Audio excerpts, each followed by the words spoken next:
ડભોઈ નગરપાલિકા દ્વારા સ્વચ્છતા અભિયાનના કાર્યક્રમોનું કરાયું સમાપન. સેવા પખવાડિયામાં ઉત્કૃષ્ટ કામગીરી કરનાર સંસ્થાઓ અને સફાઈ કર્મચારીઓનું સન્માન. શહેરી વિકાસ વર્ષની ઉજવણી અને સ્વચ્છતા હી સેવા 2025 સ્વચ્છોત્સવ અંતર્ગત 15 સપ્ટેમ્બરથી 2 ઓક્ટોબર સુધી સ્વચ્છતા અભિયાનના વિવિધ કાર્યક્રમો યોજાયા. ડભોઈ નગરપાલિકા દ્વારા સમગ્ર નગરના વિવિધ વિસ્તારમાં કાર્યક્રમો કરવામાં આવ્યા. આ સેવા પખવાડિયા અંતર્ગત ડભોઈની સામાજિક સંસ્થા, શૈક્ષણિક સંસ્થા, એનજીઓ જેવી વિવિધ સંસ્થાઓ સફાઈ અભિયાનમાં જોડાઈ હતી. સેવા પખવાડિયાના અંતિમ દિવસે ડભોઈ નગરપાલિકા ખાતે ધારાસભ્ય શૈલેષભાઈ મહેતાના હસ્તે સફાઈ અભિયાનમાં જોડાયેલ સંસ્થાઓને પ્રમાણપત્ર આપી સન્માન કરવામાં આવ્યું.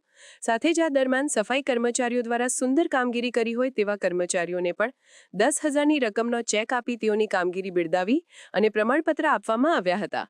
આ સાથે જ ધારાસભ્યએ જણાવ્યું હતું કે સ્વચ્છતા આપના જીવનનો એક ભાગ બને અને સ્વચ્છતાને આદત બનાવી આવનારા સમયમાં પણ સફાઈ અભિયાન અંતર્ગત વડાપ્રધાનના સપનાને સાકાર કરવામાં મદદ કરે અને પોતાના જીવનમાં શ્રમદાન કરી નગરને સ્વચ્છ રાખવા માટેની અપીલ કરી હતી.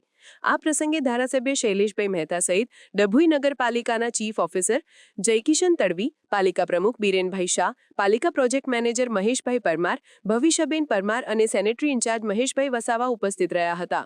સ્વચ્છતા હી સેવા 2025 અંતર્ગત 17 સપ્ટેમ્બર થી 2 ઓક્ટોબર એટલે કે આપણા વડાપ્રધાન નરેન્દ્રભાઈ મોદીના જન્મદિવસથી ગાંધીજીના અને લાલ બહાદુર શાસ્ત્રીજીના જન્મદિવસ સુધી 15 દિવસ સ્વચ્છતા અભિયાનનો કાર્યક્રમો કરવામાં આવ્યા, જેમાં વિવિધ સંસ્થાઓએ ભાગ લીધો.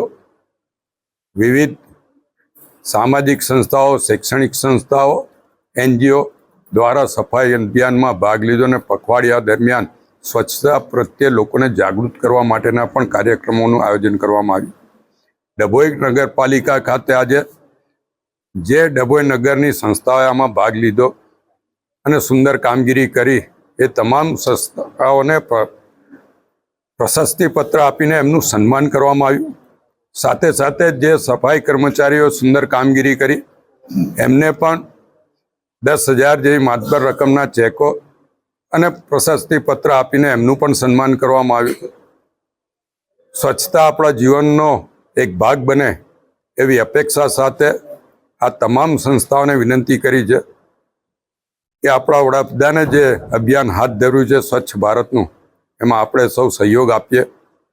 વર્ષમાં 100 કલાક એટલે કે અઠવાડિયામાં 2 કલાક અને દિવસમાં ગણીએ તો 15-20 મિનિટ થાય, એટલે આપણે સ્વચ્છતા માટે અભિયાનમાં ભાગ લઈએ અને આપણું ઘર, આપણી શેરી, આપણું નગર, આપણો જિલ્લો, આપણો રાજ્ય અને આપણો દેશને સ્વચ્છ બનાવીએ.